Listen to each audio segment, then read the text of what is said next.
As Nazi Germany and Britain dueled for air superiority, aircraft designers rushed to get their fledgling jet fighters operational. The RAF's Gloucester Meteor became the world's first jet to go into service in July 1944, the same month that the Messerschmitt Me-262 was just beginning its trials. The 262 looked like a deadly shark. To me, it exuded power. The engines looked quite big, underslung on the wings, and you looked at the nose, which was very sharp, with four 30mm cannon, and you knew this is a deadly punch. And altogether, if you wanted to use one word to describe the aircraft, I would say lethal. At that time, the top Allied aircraft, performance-wise, had a top speed of 446 miles an hour, and when I tested the Me-262 at Farnborough, we had a top speed of 568 miles an hour, 125 miles an hour faster than the fastest Allied fighter. The Messerschmitt Me-262 revealed the future of aerial warfare, in which high-speed jet fighters would dominate the skies. Although very quick, the 262 could not fly supersonic, but the race to fly fastest was on. Early in 1943, the RAF received an alarming intelligence report. A German prisoner disclosed that work had started on a new aircraft with a top speed of an incredible 1,000 miles an hour, faster than the speed of sound. To counter this supersonic threat, the government turned to Frank Whittle, a visionary inventor serving in the RAF, and the designer of Britain's first jet engine. Frank, like so many geniuses, he had a fixation of what he was after, and that was to achieve ascendancy for Britain in jet flight. He felt, and quite rightly so, that he was the right man to lead it along this path. When Father was a cadet at Cranwell College, he began to think about alternatives to the piston engine and propeller combination. So whilst he was still a cadet there, he wrote his final thesis at the end of the fourth term and entitled it Future Developments in Aircraft Design. And in this thesis, he recommended the turbine as a potential prime mover for aero propulsion, which was pretty far thinking for a young fella. And then suddenly the penny dropped, as he used to say, around October 1929, and he realized jet propulsion. And so he then went through the process of doing all the calculations and even getting round to the scantlings of a proposed engine. So that's how his thinking was going, to rid aviation of the piston engine with its altitude limitations and the propeller with its speed limitations. Well, we were, of course, doing our transonic testing on piston-engined aircraft. And in April 1944, we took the Spitfire up to the highest Mach number ever achieved with a piston-engined aircraft, Mach 0.92. And the aircraft was virtually destroyed on the pullout from this, and the pilot was very lucky to escape with his life.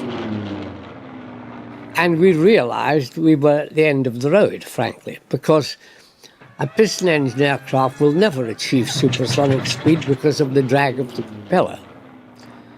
Now, just as that road seemed closed to us, right on cue, the new vista opened with the jet engine.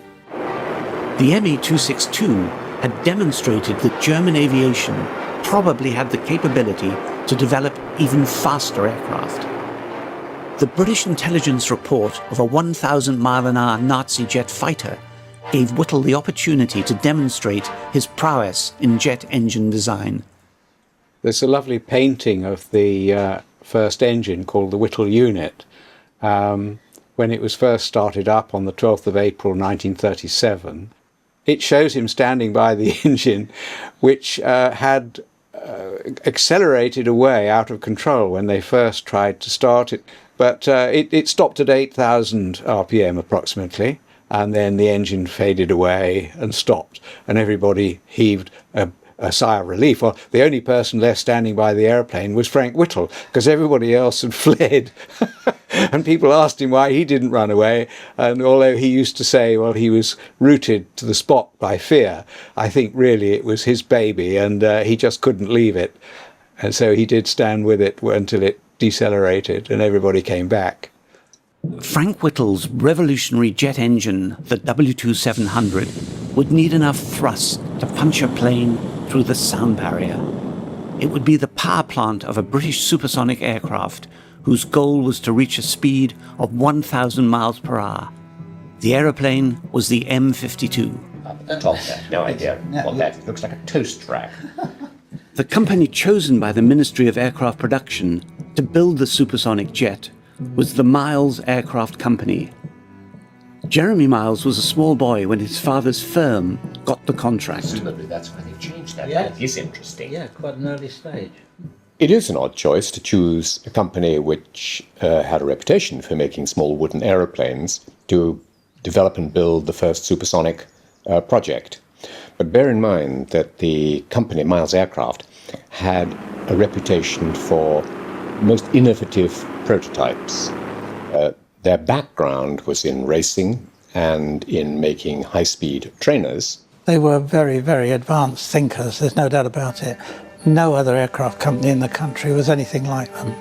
A lot of them were still building biplanes right up to the beginning of the war. Miles had stopped building biplanes in the 1920s. People were very appreciative of the fact that Miles had this wonderful innovatory streak in them, and that they might come up trumps with something. At the time, very little was known about supersonic flight. Building an aircraft that could break the sound barrier would require a complete rethink of aircraft design. Leading the team facing this extraordinary challenge was a 25-year-old aerodynamicist named Dennis Bancroft.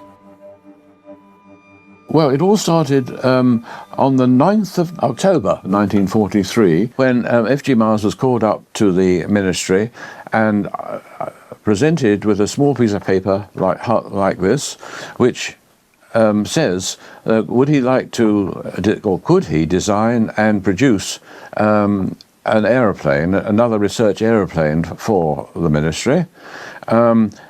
And it was rather odd aircraft. The first requirement is that it should fly at 1,000 miles an hour. And another major requirement is, on this piece of paper, that it shall be flying in 9 months. 9 months? Well, 9 months is impossible, obviously. The Miles brothers would never turn down anything. A challenge to them was their way of life. And they seized on it, and their attitude was, well, we'll do our damnedest to achieve it. Towards the late 30s, my uncle George joined the firm and progressively took over design responsibility for my father, who then was concentrating on the management of the rapidly growing factory.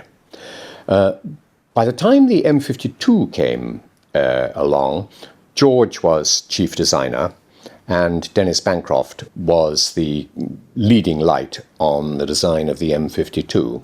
All the aircraft industry that knew anything about aeroplanes thought that the supersonic barrier was impenetrable with modern aircraft. In 1944, Britain and Germany were in a secret race to build faster planes. With speed came air superiority. The victor would control the skies. Dennis began his quest to go supersonic by looking at the one object that flew faster than the speed of sound, a bullet.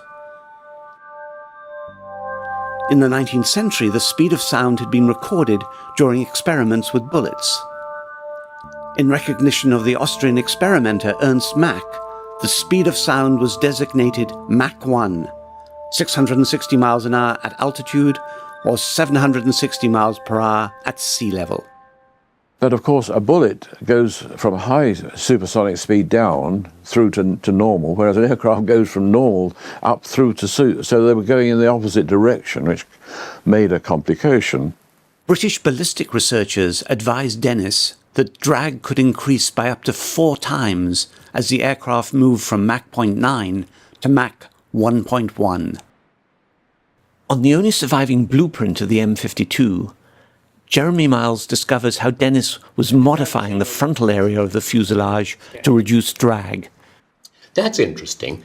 There's signs of a sketch there overlaid on the drawing, more to the bullet shape. That's on right. which they had based a lot of the aerodynamics of the aeroplane. That's interesting. Yeah. Yes, it's obvious that the air intake hasn't been fully developed at this stage, understandably, because it's an early drawing, because in transonic and supersonic flight, they're going to have to make variable intake so that the airflow can be controlled according to the needs of the engine, regardless of what speed you're doing. It's going to be quite complicated. In his campaign to keep drag down, Dennis now turned his attention to the wings of the M52. Dennis took the wing of a Spitfire as his starting point. He worked out that halving the thickness of a Spitfire's wing would quarter the drag. He reduced the drag by half again by giving the wing razor-sharp leading and trailing edges. Finally, by reducing the wing area of a Spitfire by 50%, he was able to cut down drag by half again. In less than a month, Dennis and his team were ready to present their plan to the men from the Ministry of Aircraft Production. We gave them a GA drawing of our proposed aircraft with its specification of the size and dimensions and performance and all the rest of it, and said, this is what we suggest. We can meet basically your requirement of, we think, of travelling at 1,000 miles an hour. We did say that it was necessary. One thing was that we'd have to use a biconvex wing, and there was absolutely no low-speed information about a biconvex wing as whether how it could fly. So we'd actually made and tested a biconvex wing, and put it in our wind tunnel, and the figures we got from it at the lower speed of 200 miles an hour or so showed that it looked quite promising. In December 1943, the Ministry awarded Miles Aircraft a £100,000 contract to build the top-secret aircraft. Work on a full-scale mock-up began immediately. To test the biconvex wings, Dennis installed them on a Miles Falcon aircraft. On the shop floor, the wings' sharp leading and trailing edges were an occupational hazard. People were cutting themselves by pushing the aeroplane around. That's why it was known as the Gillette Falcon. Yeah, it really cut people out. It was so thin. Flight tests with the specially modified Miles Falcon would reveal if the ultra-thin wings would perform safely at low landing and takeoff speeds. The results demonstrated that the M52 would be able to operate with biconvex wings.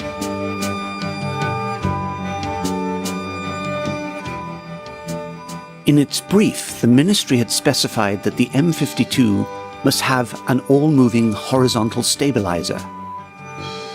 From transonic tests with the Spitfire, it was discovered that an all-moving tail is essential for a pilot to maintain control when he approached the speed of sound at Mach 0.83. They were doing dive tests on the Spitfire and finding out that when you got over about 0.83 on a Spitfire, the elevator failed to work properly, and the aircraft just got in a dive and got out of control. In other words, you're in a dive and the aircraft is trying to go more and more nose down. The only way you can counteract it is full-blooded physical pull on the stick. Since we reached the limits, there was either we couldn't do much about the physical strength aspect, so the thing to do was improve the effectiveness of the elevator. And we moved from the standard tailplane and elevator onto the all-moving tailplane. In subsonic flight, moving the elevator produces a change in lift, which tilts the nose up or down. At transonic speeds, the nose and leading edges produce shock waves. Turbulence and buffeting disturbs the air traveling over the stabilizer, rendering the elevator useless. But with an all-moving tailplane, the complete horizontal stabilizer moves, and the surface is large enough to deflect the airflow and enable the pilot to keep the nose up at transonic speeds. And we put an all-moving biconvex tailplane on the Falcon and flew that one.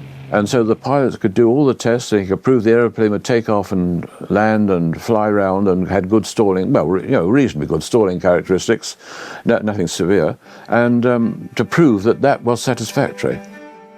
Although not capable of accurately simulating performance at supersonic speeds, wind tunnel tests with a small-scale model of the M52 confirmed that Dennis's original layout was aerodynamically on the right track. Wind tunnel tests from a larger 1/6 scale model gave more reliable indications that his design had reduced the M52's drag to the point that it could fly supersonic. Dennis now believed that the 1,000 mile/hour target set by the ministry was squarely in his sights. Frank Whittle was also making progress on the M52's specially modified jet engine.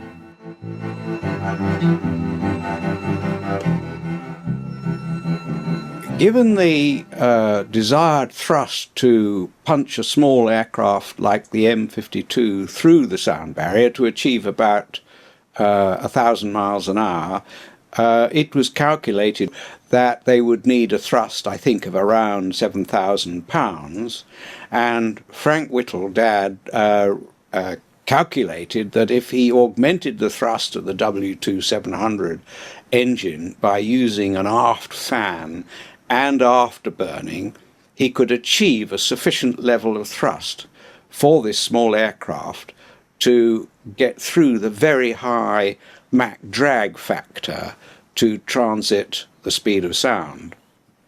This is the model of the W2700, which was the engine which was destined to be the power plant for the Miles 52 project. The difference is this is just the straight W2700 engine, without the thrust augmenters, the reheat system, which was going to extend the engine down the back. But the principle is the same. The air intake is down here at this end, where the air enters here and here behind, and enters a double-sided centrifugal compressor. The air is accelerated outwards into a diffuser here, where velocity is converted to pressure. Pressure is increased to about 4:1 into these, which are the combustion chambers. Fuel is introduced into the inner lining of the combustion chamber, and the air travels this way, expanding, and then it is directed through 180 degrees through the nozzle guide vanes and through the turbine blades, and then out through the exhaust, giving you jet propulsion. A prototype of this engine powered the Gloucester Whittle, which made the first flight of a British jet-engined aircraft on May 15th, 1941. By chance, Eric Brown had diverted to RAF Cranwell due to poor weather and witnessed the jet's first flight. Suddenly out popped an aeroplane with no propeller on it. And I'd never seen a jet airplane in my life, and I didn't really know anything about jet propulsion. And anyway, I watched this with great interest. And it eventually took off about 7 o'clock in the evening. And the screaming noise that it went off at, and I was absolutely intrigued by it.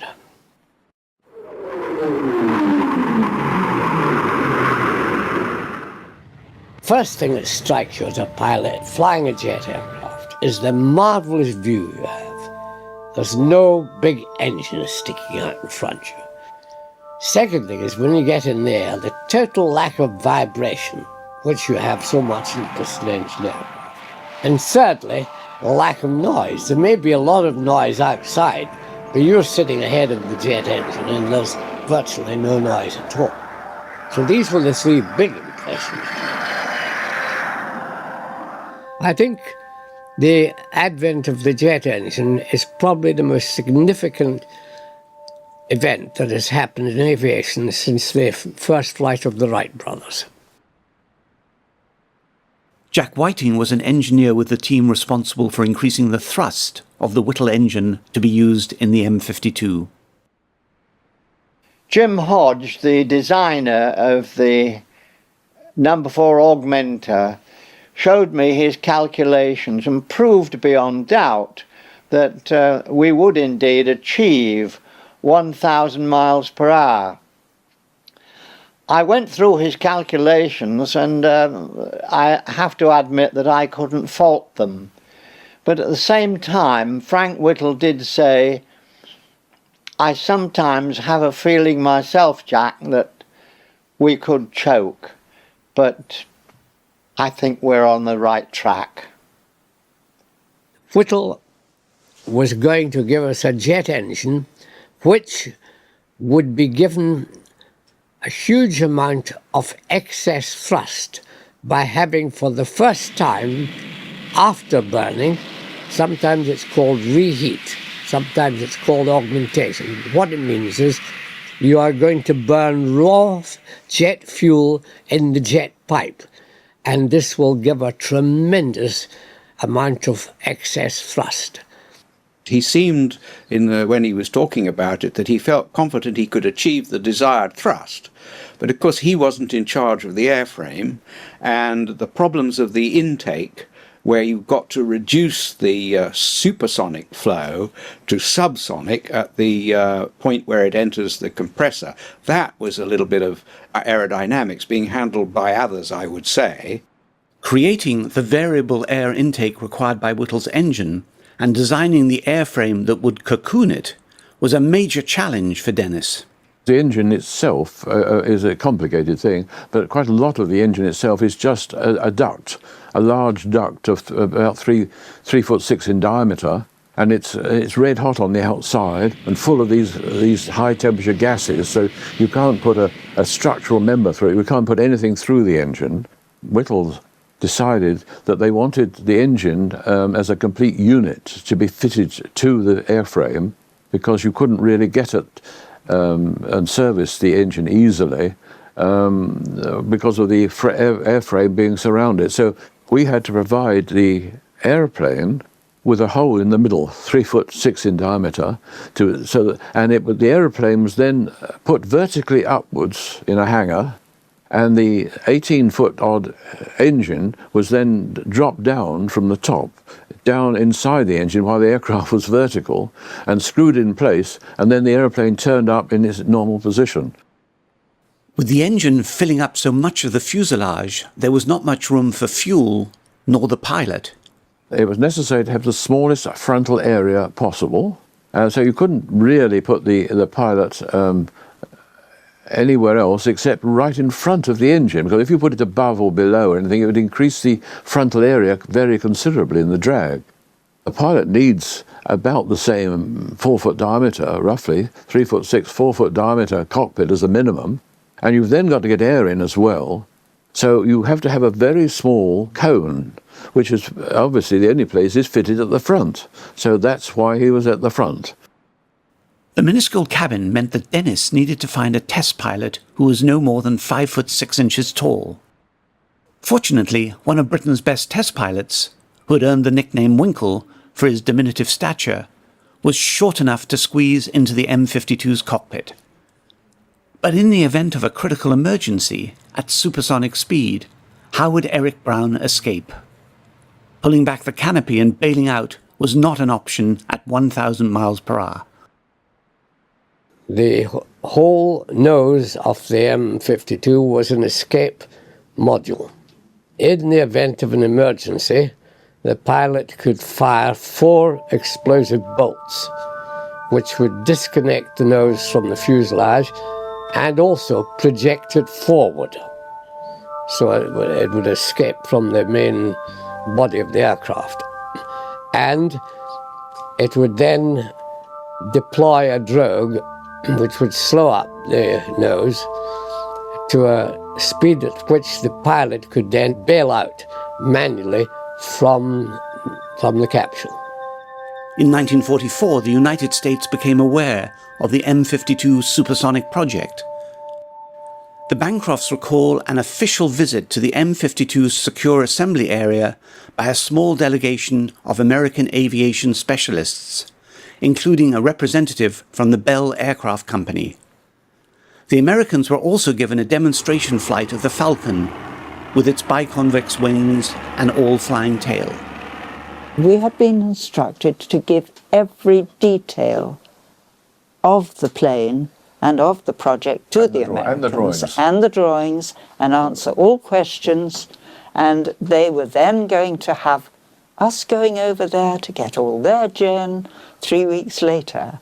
But lo and behold, that visit to America was immediately cancelled. America said that they said it was too top secret. They couldn't.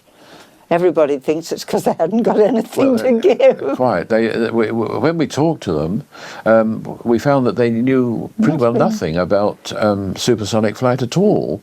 And as Elizabeth says, we think they stopped us from going there because they had nothing there to show us.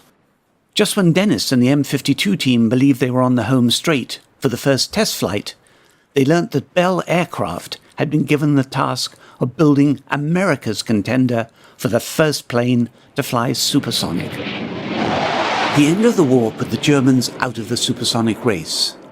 There was a rush amongst the Allies to capture their advanced aircraft designs.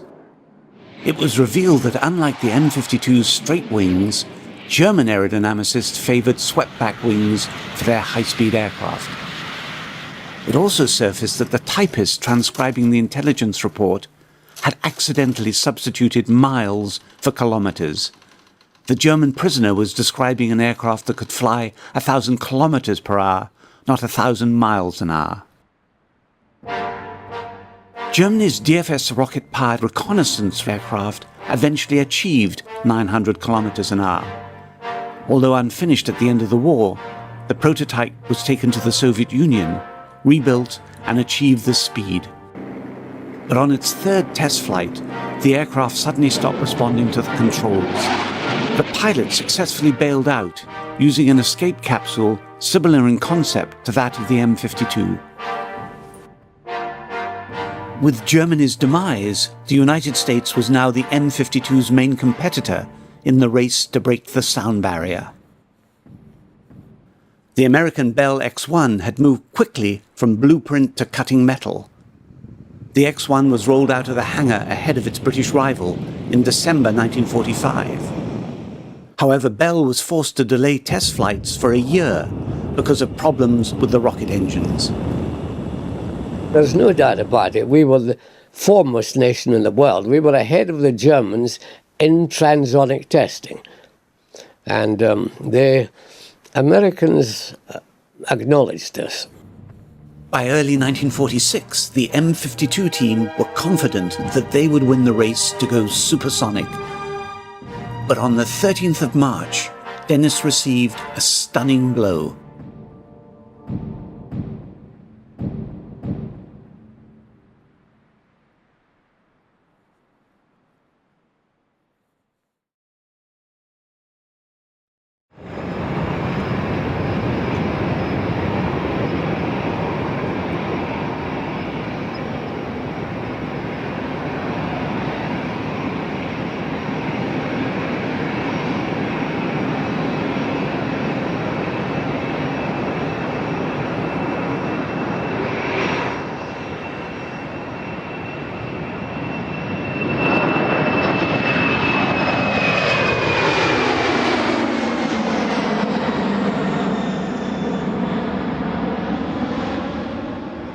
I was quite astonished to know what it was because it had no propeller. And John replied, "Oh, it's easy, old boy, it just sucks itself along like a hoover." There was the awful race against time. There was the skullduggery. She used to say, "Oh, well, Daddy's doing something very hush-hush." I thought, my goodness, why didn't I think of this before? And it seemed so obvious then.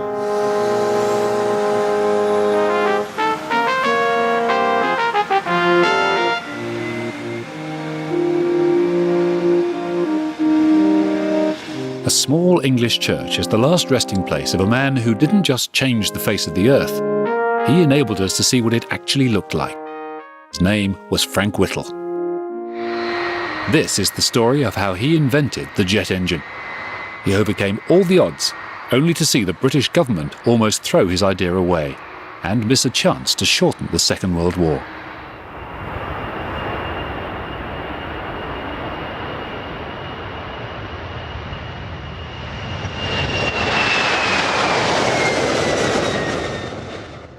I was born on June the 1st, 1907 in Coventry. My parents were working class. My father was a foreman in machine tool manufacturers. I lived there in Coventry for 9 years, went to an elementary school there. And then the family moved to Leamington Spa because my father bought a small, very small, engineering outfit called the Leamington Valve and Piston Ring Company. And I really did get my first engineering experiences there because I helped him sometimes for, I think it was about twopence an hour or something like that, making slots in valve stems. In Leamington, Frank also won a scholarship to the town's secondary school. I was very lazy with homework and got a series of raspberries for that.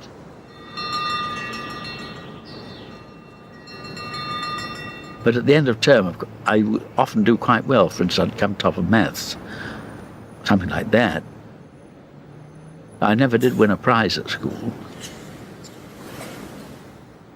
But I did an awful lot of private study. I used to go down to the library in Leamington Spa and study all sorts of things which are not in the school curriculum.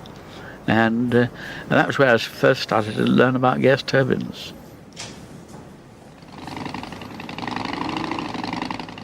I was always attracted to flying from my earliest years almost. When I was 4, my favourite toy, and this was 1911, was a tin model of a Blériot. And my heroes were people like Captain Albert Ball and Major McCudden and so on, the VCs of the First World War, and I just wanted to fly.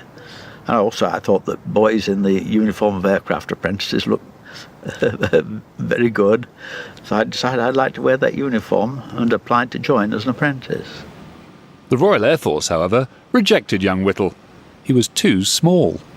I was sunk for the time being, but before I left the camp, a very kindly physical training sergeant, if you can imagine such a thing, took pity on me, and he gave me a diet to follow and a series of exercises, Max Alding exercises. I did all that for 6 months. I put on 3 inches on height and 3 inches on my chest. So I thought, well, I'll have another shot. And I wrote to the ministry, but they said, no, once you've been turned down, you've been turned down forever. So I thought, well, I'd go through the whole process again as though I'd never happened, in the hope that the bureaucracy wouldn't pick it up. And I was lucky that time and ended up at Cranwell in number 4 wing. Whittle didn't enjoy life as an Air Force apprentice. In that rank, he would never get to fly. What brightened Whittle's life was the Model Aircraft Society, where he became the leading light at building working replicas.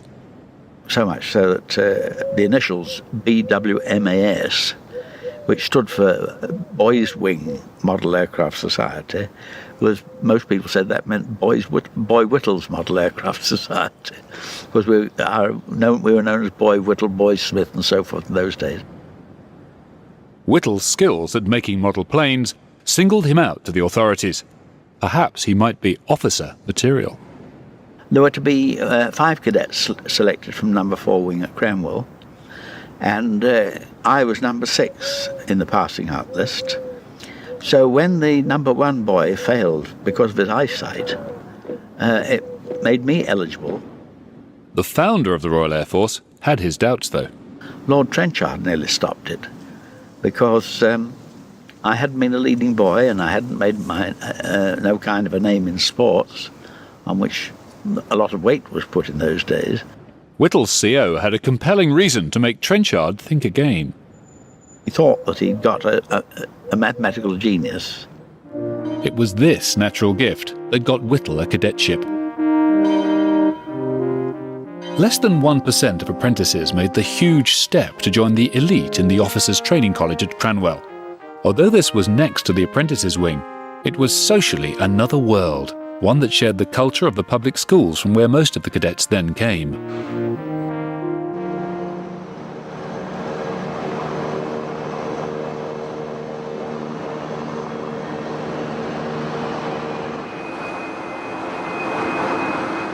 In the bleak Lincolnshire countryside, Frank Whittle's life now took a new direction.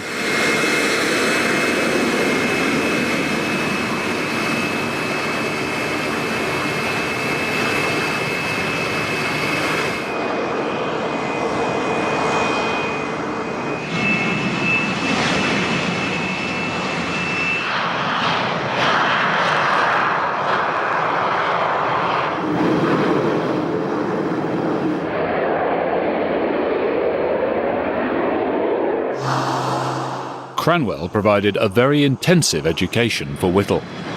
For the cadets, just as it is today, a highlight of the course was the flying lessons. I learned to fly on the Avro 504K. That was a very ancient type of aeroplane, 1911 type, and it sort with a toothpick between the wheels, you know, to prevent it tipping over on its nose, which in reality it helps it to tip it over on its nose, or even turn upside down. Whittle was soon a daring, even overconfident pilot, and one who had his fair share of accidents.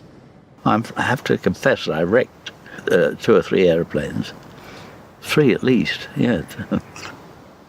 The first one, I got lost and wanted to get back to Cranwell when the visibility had deteriorated very badly. It was the day, incidentally, of the cross-country run at Cranwell, which all cadets hated. And most of my fellow cadets thought I'd done it to get out of the cross-country run.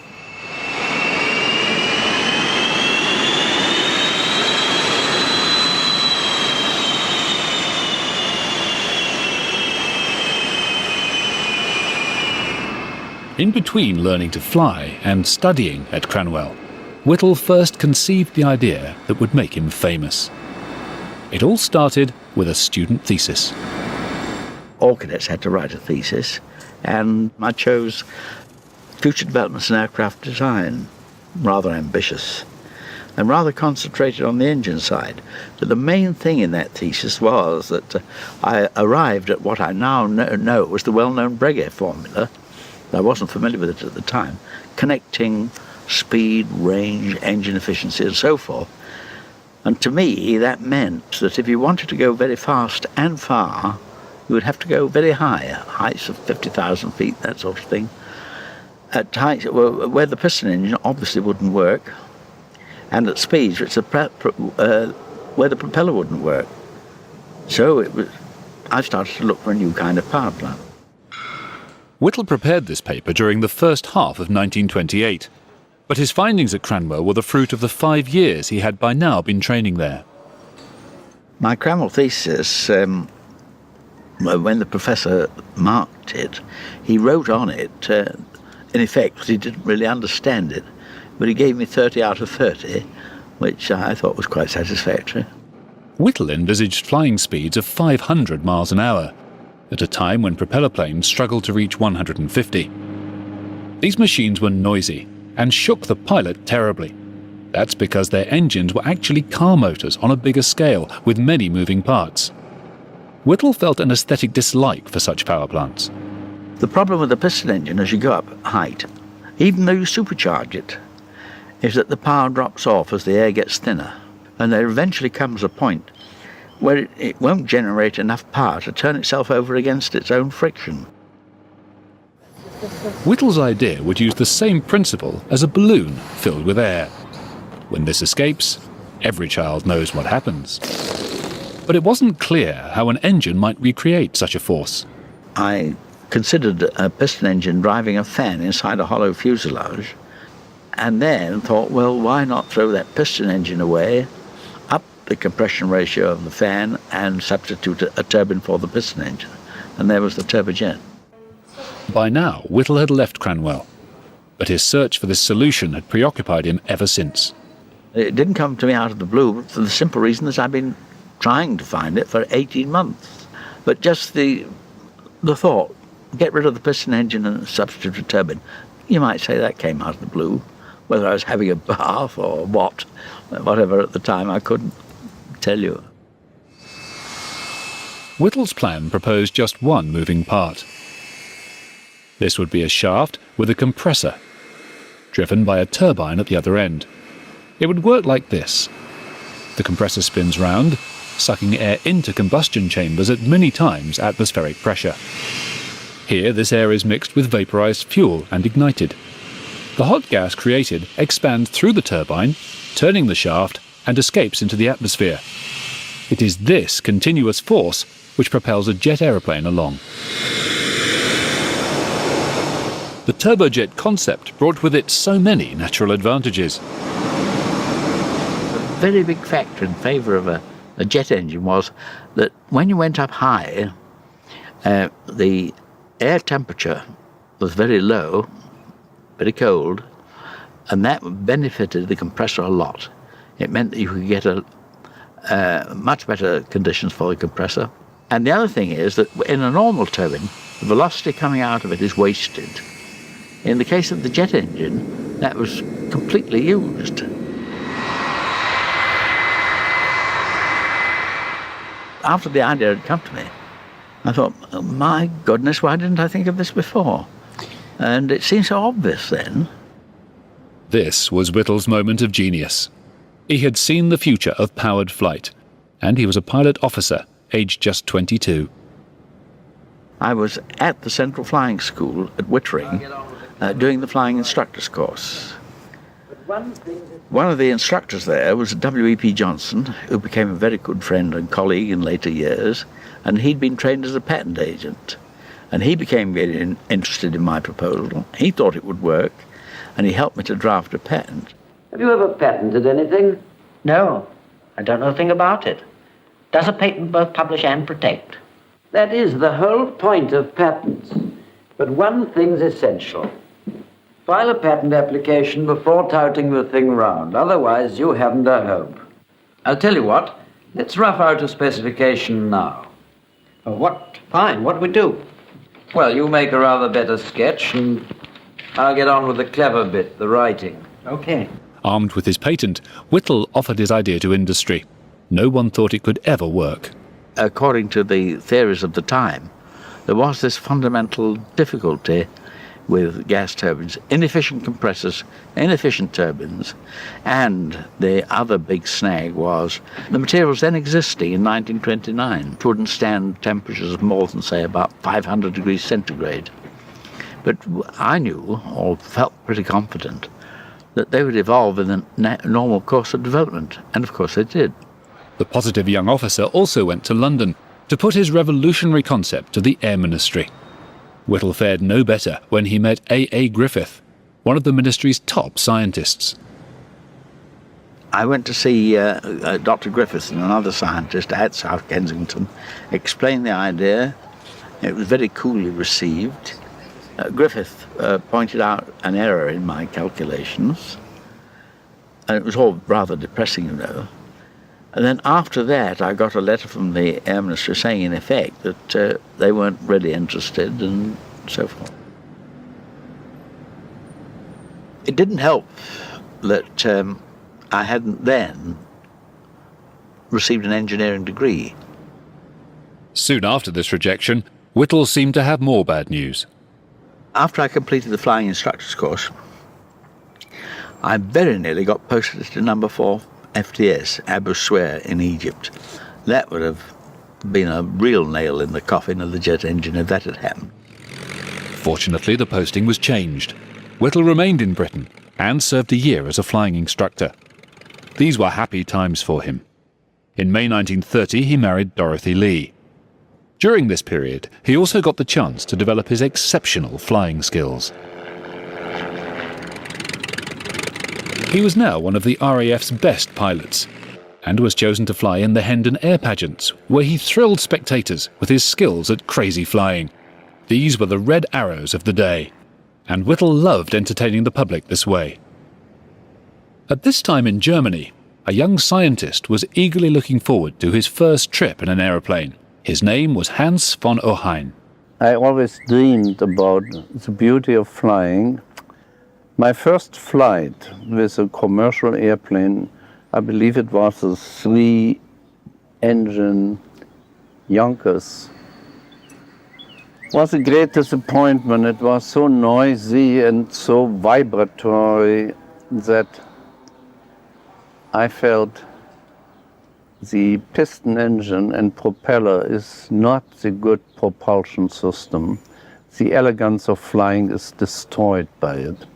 The sight of smoke rushing from chimneys inspired von Ohain to think, if that force could be created by a turbine, maybe he could make a smoother aero engine. High speed was not the primary goal.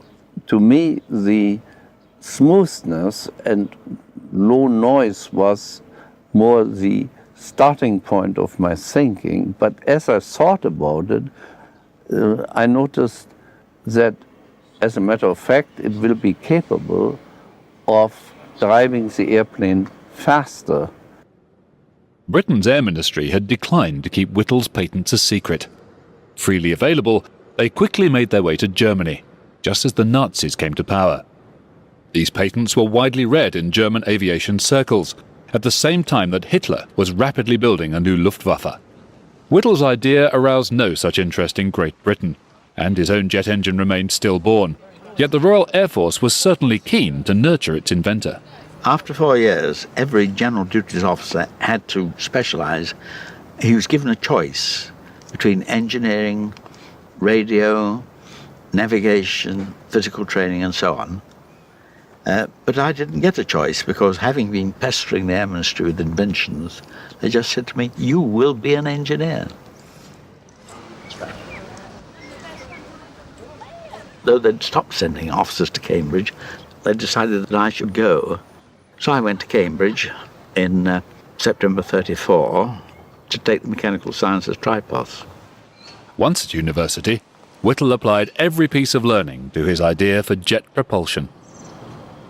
I had got the feeling, rather, that I might be ahead of my time. With the extra knowledge I gained at Cambridge, I did become rather more aware of the difficulties. Then this letter arrived in the post, which says, "My dear Whittle, this is just a hurried note to tell you that I have just met a man who is a bit of a big noise in an engineering concern, and to whom I mentioned your invention of an aeroplane sans propeller, as it were, and who is very interested." He's jotted a note at the top of the original letter. He says, "This letter changed the course of my life and triggered a revolution in aviation." And it did, because this letter rescued the turbojet idea in this country from oblivion. The writer was Rolf Dudley Williams, an old friend from Cranwell.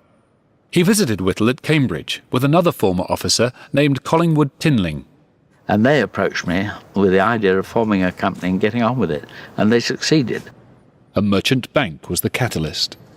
Falcon Partners were approached by an intermediary, an engineer named Bramson. Williams and Tinling got in touch with him, and he got in touch with Falcon Partners, and Falcon Partners commissioned him to write a report on the whole project, which he did, and it was wholly favourable. Bramson's report, you might say, was another of the big key points in the whole story. He'd been very much involved with aviation. He was a pretty skillful aeronautical engineer. And his report inspired Falcon Partners to go on with the job. And in March 1936, they formed the company called Power Jets Limited.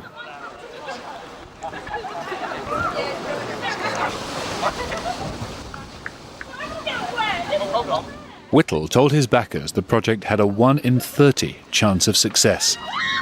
The Air Ministry quickly added another obstacle. One clause said that I was not to work more than 6 hours a week on the job. But of course, that didn't operate as an effective control on me. I worked practically full time. At Cambridge, Whittle also had to fit in the task for which he'd gone to university in the first place. And I very much wanted first-class honours, so I had to work like hell because I was designing the jet engine and preparing for my finals at the same time. And that was a very difficult thing to do. I succeeded in getting my first, happily, and then was able to turn back to the jet engine. Whittle approached a manufacturer in Rugby to build the world's first jet engine. British Thomson Houston made steam turbines. Whittle drove over from Cambridge, rehearsing what he'd say to persuade the huge company to accept a contract. He succeeded, when all he could offer them was £2,000, well below what his project really needed. The proper scientific way to go about the job would be to build a compressor and test it, build a turbine and test it, build combustion chambers and test it, and then put them all together when the results from each were satisfactory. But the cost for that would have been about £30,000, and there was no hope of getting that amount of money. So the only thing to do was go ahead with the complete engine. What we were doing was trying to prove the engine right from the word go. In a cavernous Rugby workshop, Whittle set to work on this huge challenge. The BTA built the engine, and I stood over it more or less while it was going on. I felt that we were going to be all right as far as the simple centrifugal compressor was concerned. I felt that the turbine was going to be all right, but I was uneasy about the combustion problem because we were aiming at 24 times the kind of combustion intensity that was obtainable in those days. But the engine became ready for running proper on April the 12th of 1937. A lot of people said it wouldn't even turn itself over. What did happen proved the very opposite. I gave a signal with my hands to raise the speed with the electric motor to 2,000 RPM, and that was done. And then I opened the main control, and it started to all right.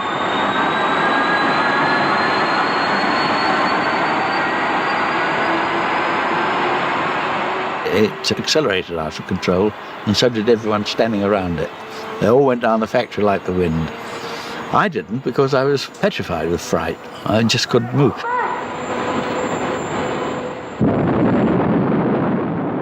It seemed like perpetual motion, but of course it wasn't. The fact was that a pool of fuel had accumulated in the combustion chamber, which we didn't know about, and that was keeping it running after I'd switched off the control. Well, that sort of thing happened day after day. We had about 4 of that kind of runaway. Just after the engine first ran and we'd submitted a report to the Air Ministry, this was the subject of another report by Griffith, the man who turned the job down in the early days, and his report damned it with faint praise. He brought in all the difficulties, said that no propeller meant that we wouldn't have the slipstream to help us take off, and so forth. Whittle didn't know that in Germany some people were by now far more willing to bet on his idea. One of them was Ernst Heinkel, a legend in his country's resurgent aviation industry. Von O'Hine had been introduced to him. He was alone in his villa in Warnemünde. He explained to me that he wanted to finance the whole thing by himself if it works. And he said, I have the best aerodynamicists, I have the best and best designers, and I want you to tomorrow to speak with them and explain your ideas. I love the Baltic Sea coast very much. I sure would think that would be a nice place to work, and so I choose Heinkel. Additionally, I felt I was afraid to go to engine companies. I thought they were too much ingrained in their recip engines, and my model didn't work sufficiently good. Heinkel's company was attractive for another reason.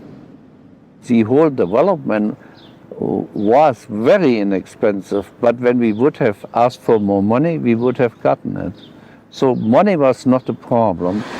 By contrast, the power jet's kitty was empty.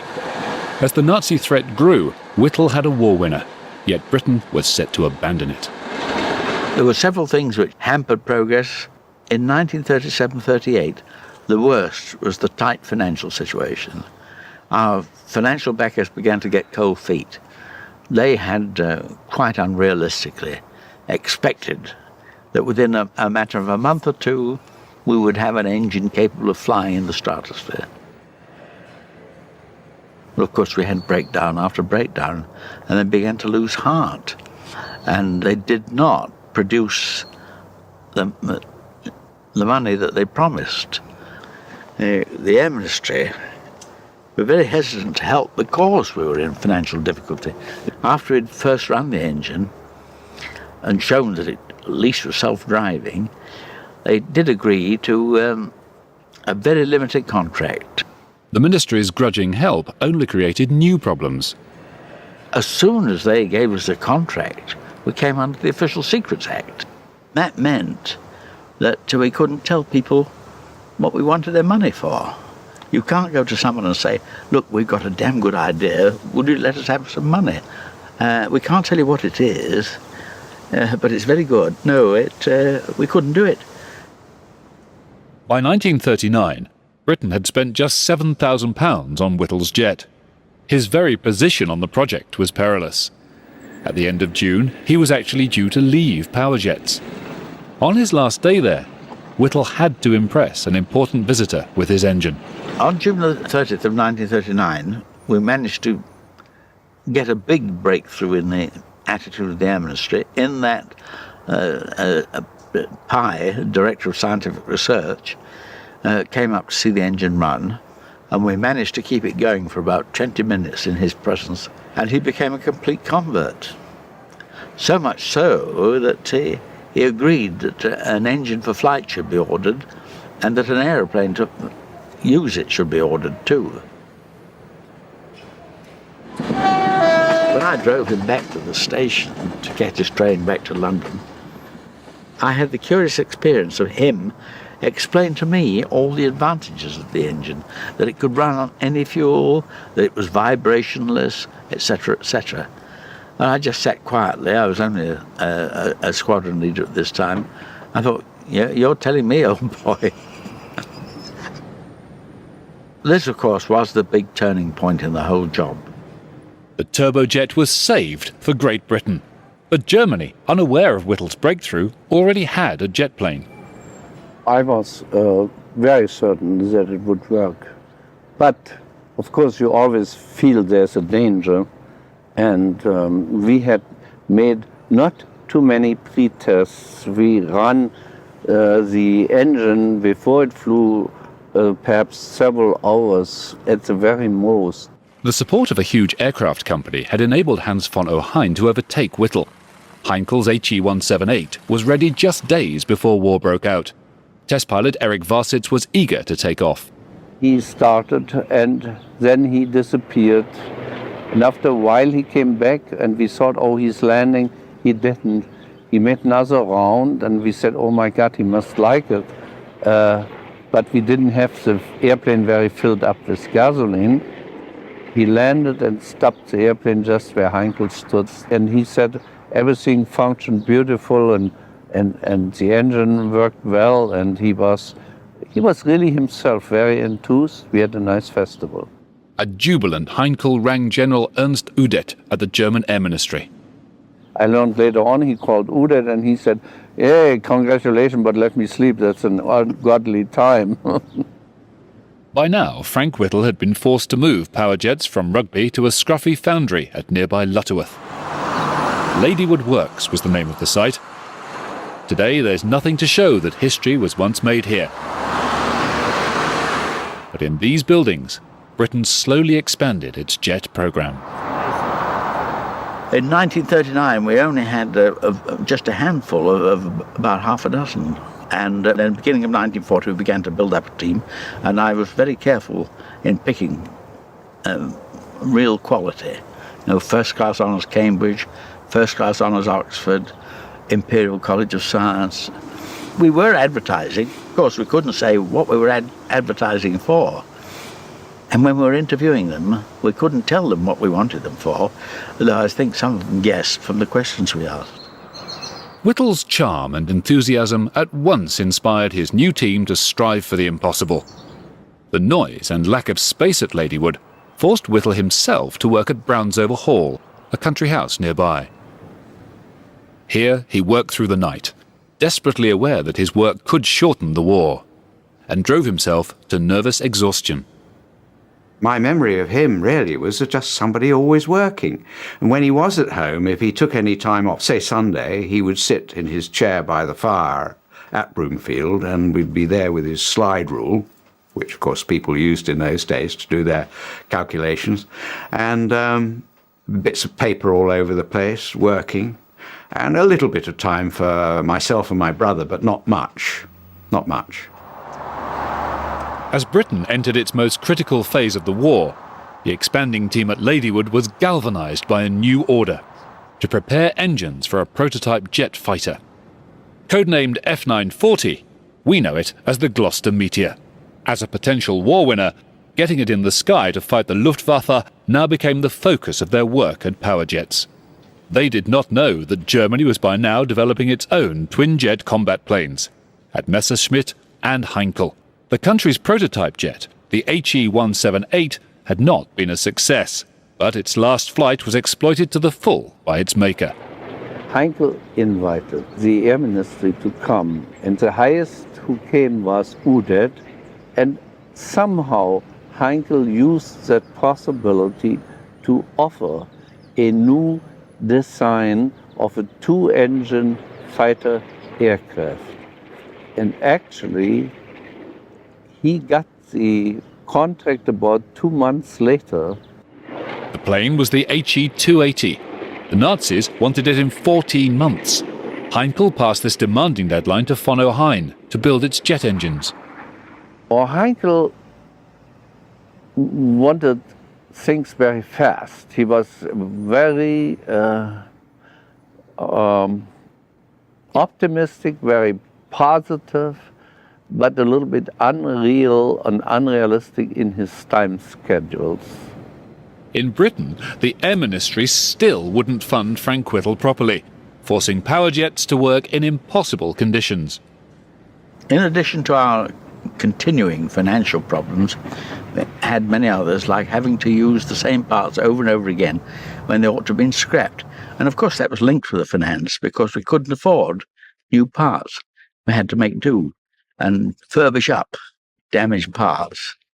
Some people continued to claim Whittle's jet wouldn't even fly. By May 1941, his engine was ready to go in Britain's first jet plane, the experimental Gloucester E-28-39. For its maiden flight, the top-secret aircraft was taken to Cranwell, where the jet story had begun. The Power Jets team followed, full of hope. On the same day, a young naval pilot, Eric Brown, was forced to land at Cranwell. Today, he's one of the few surviving witnesses of this historic occasion.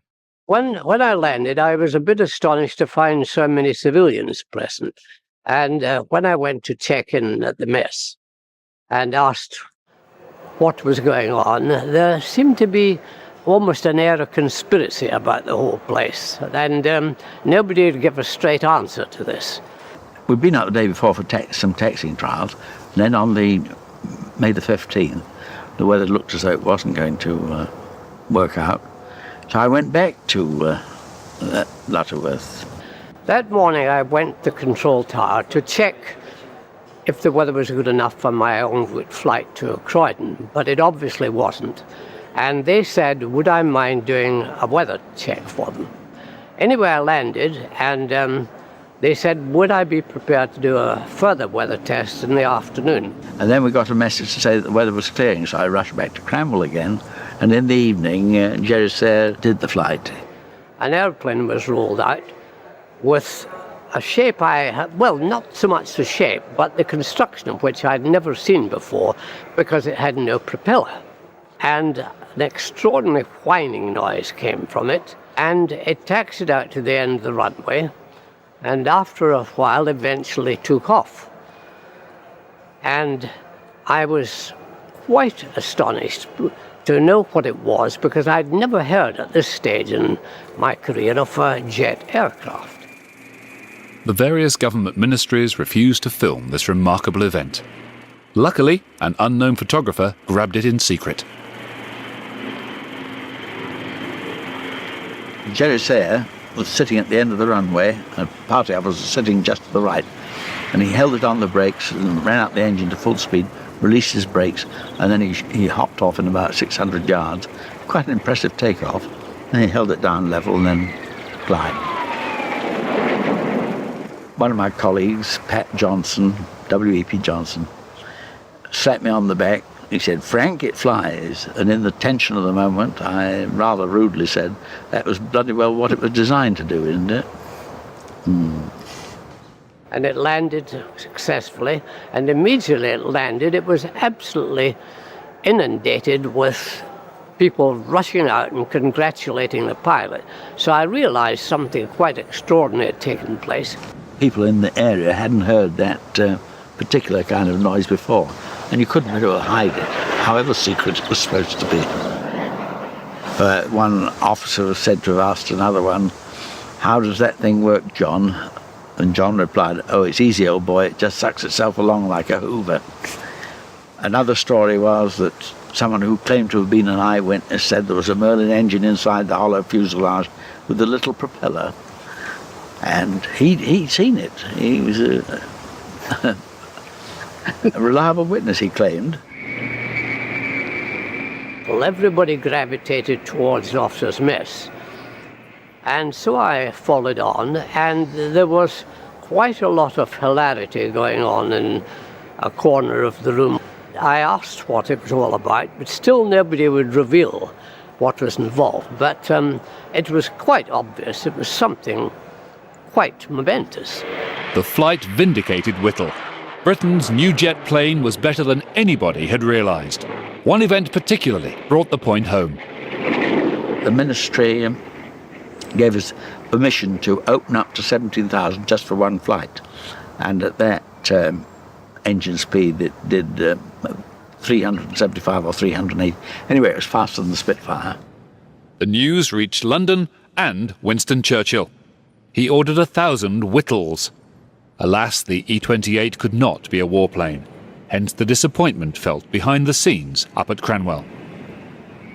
I would have preferred it to have been the Meteor, which was then on the stocks, because that was the combat aeroplane, whereas the E-28 was just an experimental aeroplane. Whittle's jet served notice on all piston engines, a notice that fast reached their manufacturers. They now demanded their share of a product none had invented, and which they'd rejected for years. Because of the war, Whittle would have to share his secrets with them. All this, of course, was putting power jets into a weaker and weaker position from the commercial point of view, and that we had to swallow because it was a wartime situation. And I and several other of my team were serving officers, and we had to put national considerations before commercial considerations. That was very dominant in my mind. Whittle played a selfless, patriotic role, in which he offered his knowledge freely to the British aviation companies. However, they were working flat out to build engines for planes like the Hurricane and the Spitfire. So in 1941, Great Britain turned to the United States, then at peace, for backup in manufacturing its jet engine. The Americans had only been told about Whittle's power plant earlier that year. Ironically, their top scientists had dismissed the concept in 1940. They concluded the gas turbine engine could hardly be considered a feasible application to airplanes. The British government expected to keep the rights in Whittle's invention, and did not intend to give it away to a future competitor. But that's inevitably what happened. We shipped over the engine in parts in the Bombay Liberator, also with the team, who were horribly frightened lest the pilot should pull the wrong lever and they'd all drop into the Atlantic. The company selected to build the engine was General Electric.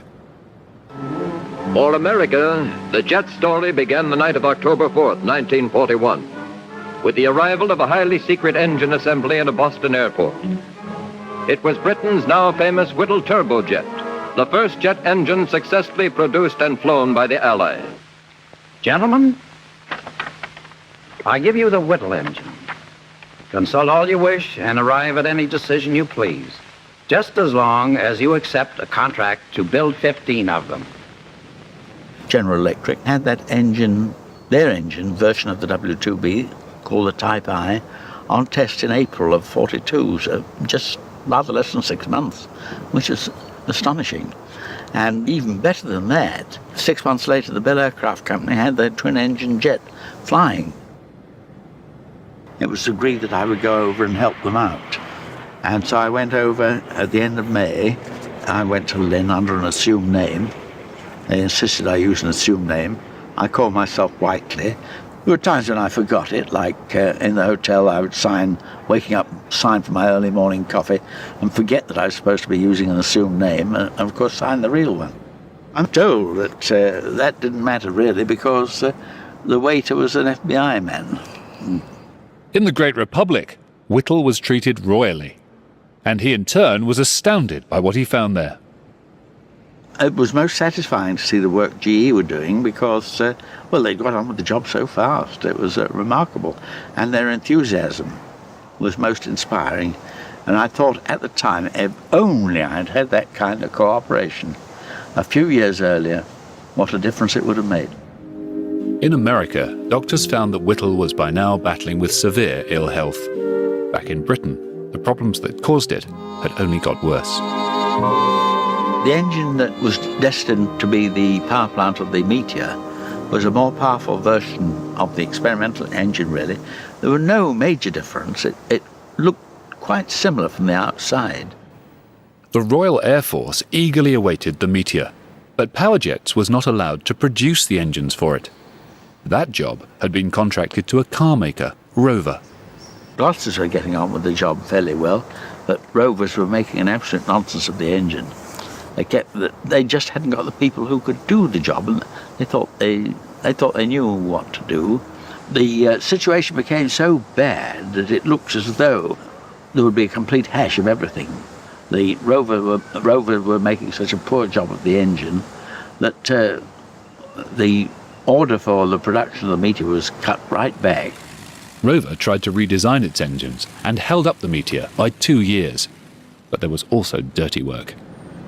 We intended that the Rover company should be subcontractors and only subcontractors, but unfortunately they went behind our back to the ministry and tried to get direct contracts, and eventually they succeeded in doing that. And instead of being subcontractors to us, they in effect became competitors who had the advantage of having all our information handed to them on the orders of the ministry.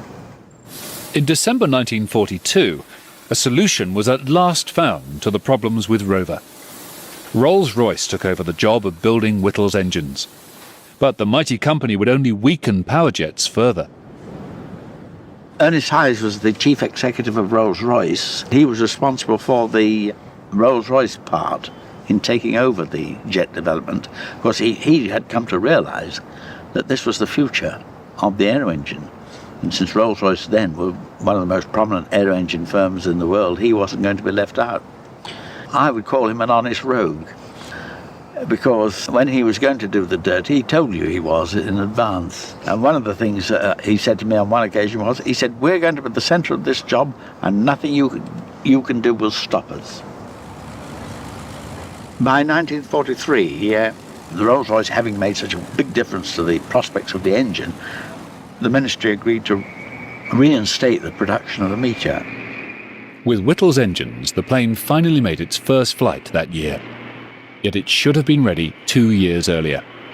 And had the Air Ministry pursued Whittle's idea back in 1929, a similar plane would have been available by the start of the war to repel the Luftwaffe. Lives would have been saved. The war even shortened. At least the work of Frank Whittle could now have a bearing on how that war was fought. I thought that he was doing something quite important, because every time I asked my mother what he was doing, she used to say, "Oh, well, Daddy's doing something very hush-hush." I didn't become aware that he was anybody out of the ordinary until 1944 in January, when they made the whole thing public. And then the house became surrounded by reporters. We had been working in complete secrecy until early January 1944, at which time, for reasons I don't really know, the British and American governments decided to make an announcement about it. It was like the world blew up around me. The shock was very considerable. Whittle and his engine dominated the front pages. Says here in the Daily Herald, "I knew Frank had a secret," says his wife. So the cat is out of the bag. How strange it seems to be able to talk about it. It may mean that I shall be known throughout the world. In any case, my younger son Ian is a far brighter boy than I was at his age. I think he will be a success, the success of the family. Had you seen that? No, I've never seen that before. Oh dear, how wrong. As industry reaped the rewards of Whittle's genius, new jet fighters joined the Meteor. First off the drawing board was de Havilland's brilliant Vampire.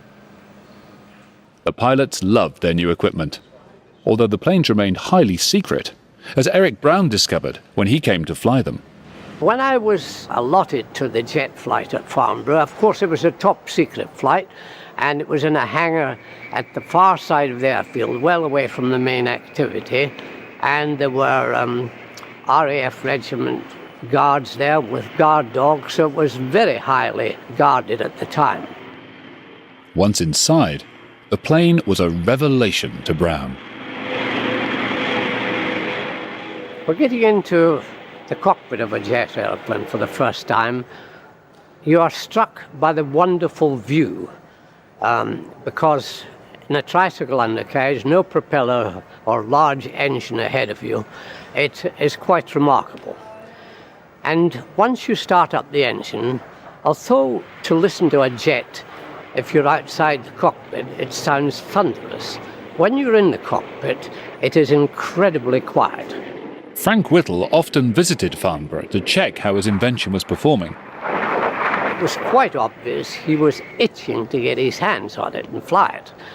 But we were always alerted that he was coming, and a little memo would be passed round saying, would you make sure that the 2839 was not serviceable for flight on that particular day? And because this would stave off Frank, it was obvious they didn't want this wonderful airplane and this wonderful man to be united in case there was an accident. So he twigged this pretty soon, and I think he played along with it. In July 1944, the Gloucester Meteor became the first jet fighter to enter operational service, when the Air Force allocated its initial supply of planes to 616 Squadron at Manston in Kent. By now, the Luftwaffe could no longer mount air raids over Britain, but these Meteors were quickly put to work, intercepting a lethal new menace, the V-1 guided missile. Germany's flying bomb terrified the Londoners who were its target. In the skies over Kent, the Meteor pilots sought to prevent V-1s reaching the capital. Some used their wingtips to flip the missile over, so it crashed. Around this time, Allied pilots were startled to find themselves being attacked by a German plane with no propeller. This was the Messerschmitt 262. Germany's own jet program had by now advanced to this sophisticated design. It had been chosen instead of the HE-280. The Nazis never liked Heinkel and had cancelled his promising jet fighter. Yet it could have been mass-produced by 1944. By contrast, the 262 arrived late and was rushed into battle too soon. In Britain, meanwhile, Frank Whittle seemed at his peak. He was a national hero, while his company now had a custom-built factory from which to expand. He had a clear vision for its future. I always wanted to include manufacturing in our duties. In 1944, power jets had reached the point where they were able to produce, say, batches of 40 or 50 engines. And we had a first-class nucleus for proper manufacturing organisation. Power jets also had some outstanding work in progress. Whittle was already planning the second generation of jet engines. There was the LR1 turbofan, which would have been the first turbofan in the world. There was the engine for the Miles M52, the supersonic aeroplane. Those were our two big projects which we had in hand. LR1 stood for Long Range 1. Whittle saw the scope for jets that would fly planes further as well as faster than pistons. But he would need a more efficient engine. From the earliest days of the turbojet engine, I was bothered by the fact that it has a basically low propulsive efficiency, about 50% as compared with, say, a propeller at moderate speeds of 80%. And so the answer to me was that we must gear down the jet in some way. And that led to the concept of the turbofan, for which I took out a patent in 1936. The turbofan is a turbojet to which a fan has been added. This fan causes air both to flow through the core of the engine and to bypass it. This additional jet of cold air increases thrust and improves fuel economy. The design had huge potential. With a turbofan, you can expect propulsive efficiencies of 75% or even better if you have a very large bypass ratio. As piston engine bombers approached their design limits with planes like the Lancaster, Whittle saw a timely use for his new bypass jet. As the war progressed, in 1943, for example, I came to the conclusion that it could be the answer to a long-range bomber for the Pacific War. We also visualized it as an engine for a transatlantic aeroplane.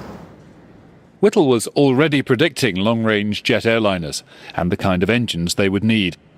But it was the other powerjet project that would grab people's attention. The engine for the supersonic plane, the M52, was an aft fan with afterburning, all tacked onto the back end of a WWII jet engine, and that should have given sufficient power for the Miles M52 to do 1,000 miles an hour. I think it would have done it. Despite its huge potential, Whitehall never felt comfortable with powerjets. It was a private company, but its driving force was a serving officer, and it was publicly funded. The fault lines were clear. I realized that there was a complete mess from the contractual point of view. There were no effective agreements, and no one except powerjets had risked any money, except the government, of course. And I felt that the government, having put in $2 million, that all the companies should be nationalized, forming a collective turbojet establishment, and of course I hoped that powerjets would be at the top of the pyramid, with myself as chief engineer. Whittle's proposal was considered in the high levels of government.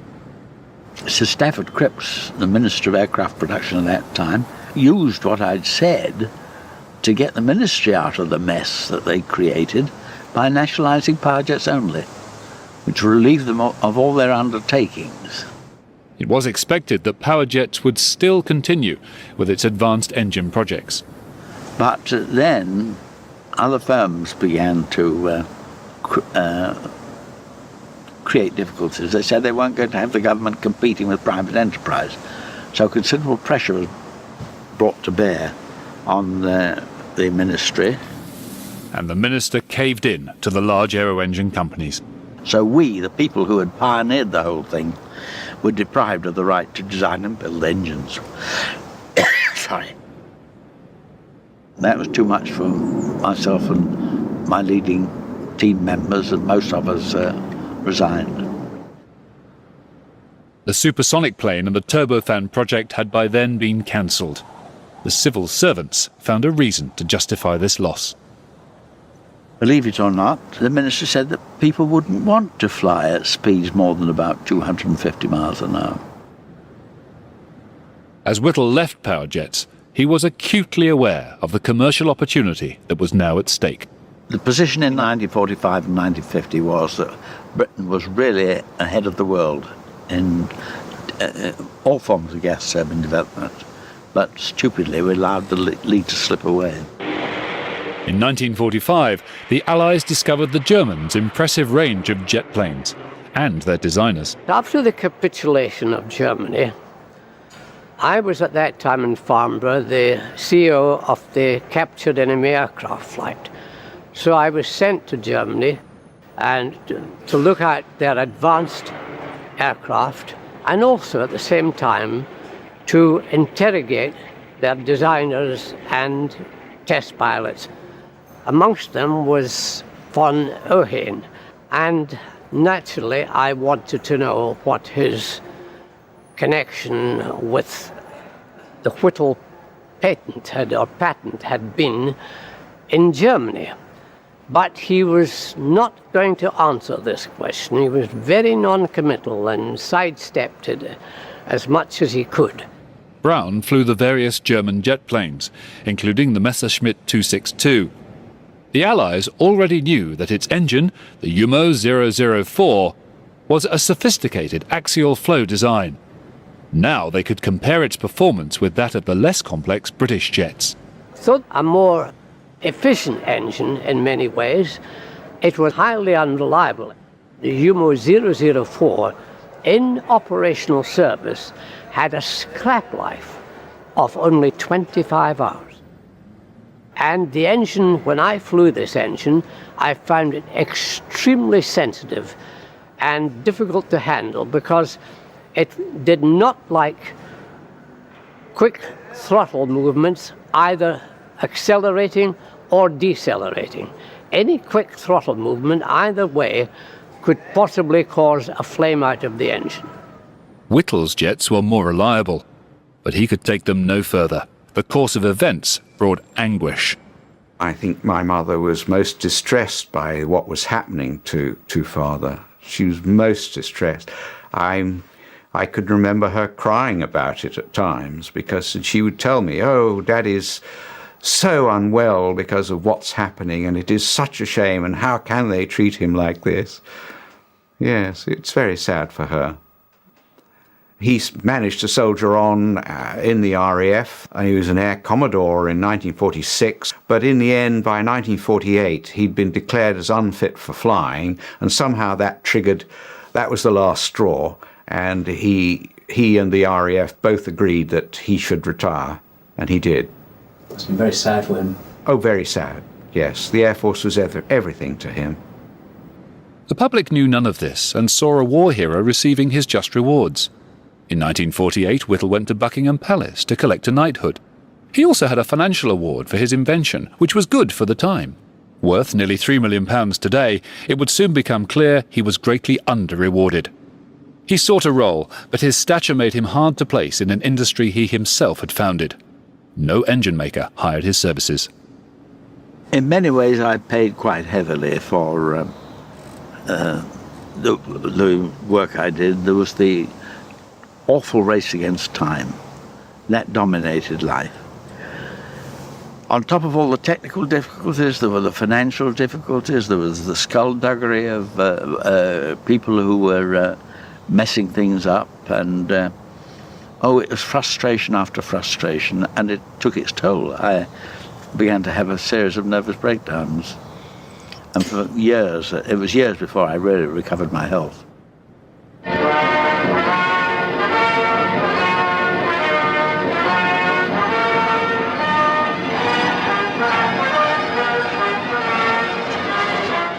Britain stole a march on the rest of the world when it launched the first jet airliner.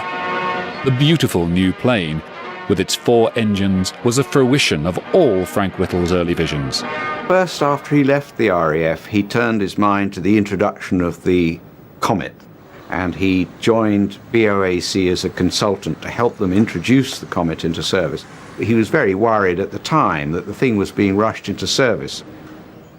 I've got his 1949 diary where he discusses the strength of the square windows, and he was worried about that at the time, and was making a suggestion to de Havilland's on how they could get over the problem.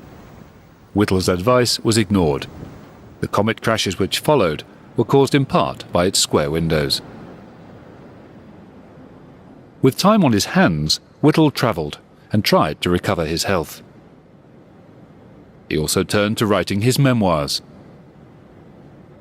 The jet age took off without Frank Whittle, but the Royal Air Force was soon re-equipped with the benefits of his invention. By 1950, the Gloucester Meteor provided the backbone of Britain's air defence capability.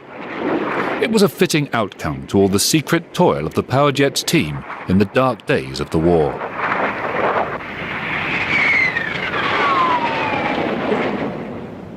The nation did at last build its own supersonic fighter, in the shape of the English Electric Lightning, while jet engines also powered an awesome British fleet of nuclear bombers. But the country could never really afford such planes. They would later play an important role in the Falklands campaign, but were destined to become museum pieces.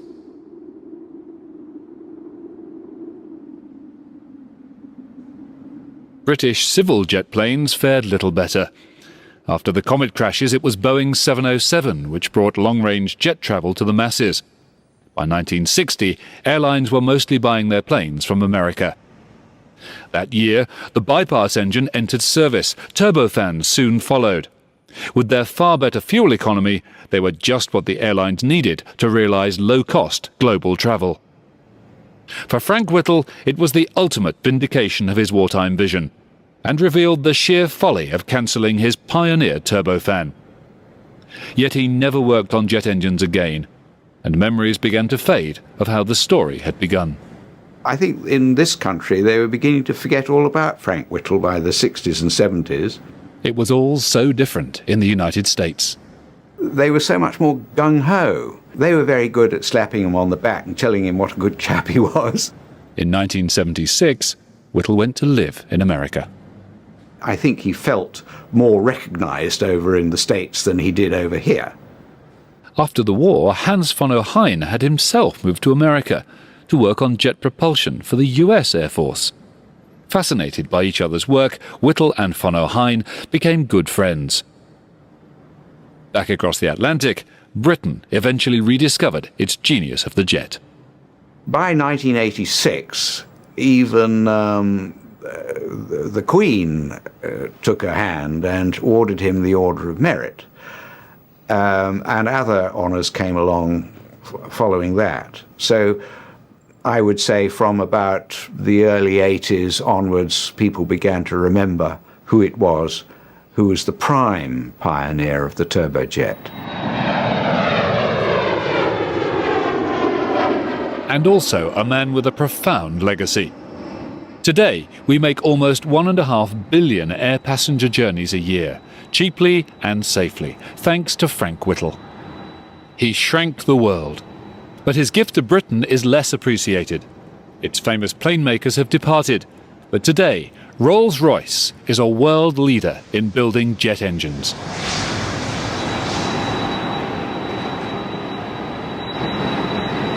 I'm often asked how I feel about it, and it's a question I find very difficult to answer. Things could have been a lot better.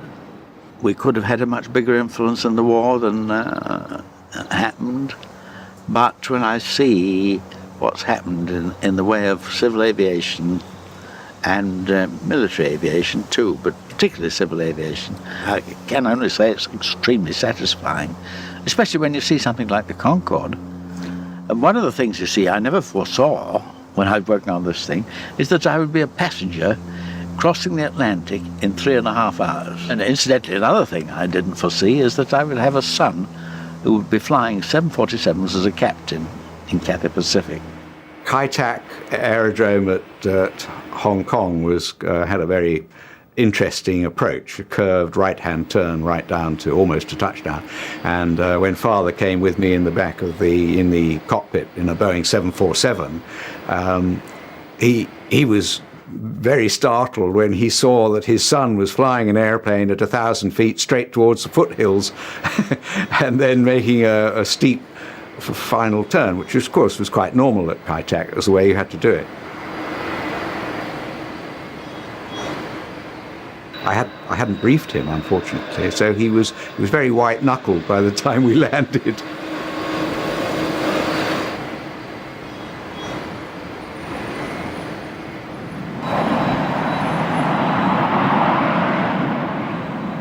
He was continuing to theorize in aerodynamic improvements and aero-engine improvements until the end of his life. He always took an active interest in Concorde and looking into a second-generation SST, supersonic transport, and making recommendations and speaking publicly and privately amongst the industry to try and encourage the airframe manufacturers to take the risk and embark on another generation of supersonic transports. Concorde is a marvellous aeroplane.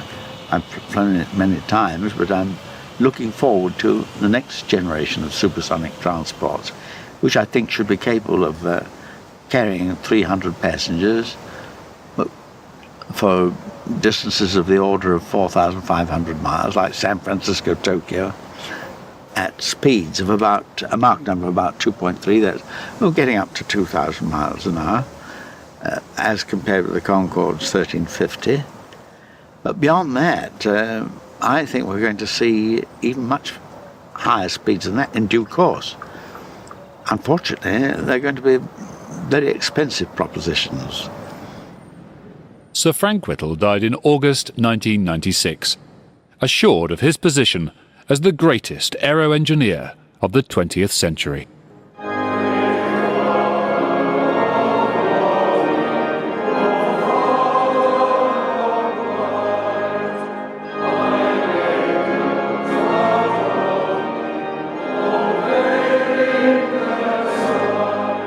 The Royal Air Force paid fitting tribute to its distinguished son with a memorial service at Westminster Abbey.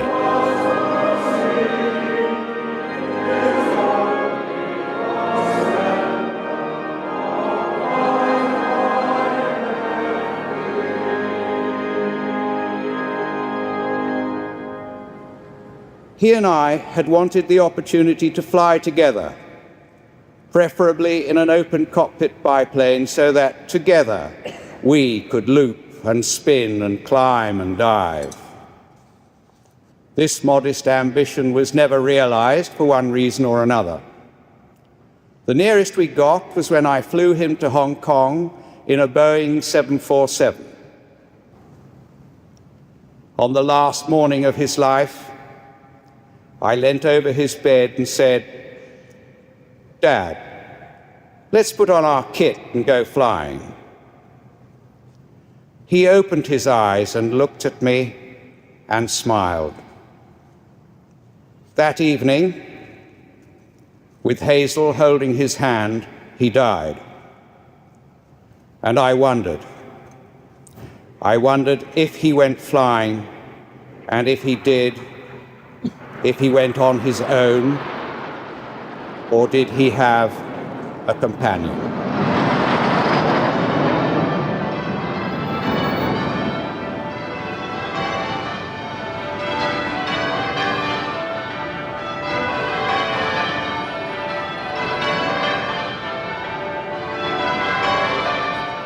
He was cremated in the USA, and the air attaché there brought his ashes over to this country, and I went to Heathrow to meet the aeroplane, and I came home and put the ashes on the bookshelf in my study with the ashes of my mother, who died 3 weeks earlier. I decided to put them in at the Church of Cranwell, and they organised a meteor and a vampire. So we flew the ashes up to Cranwell, and they were interred there with a little ceremony.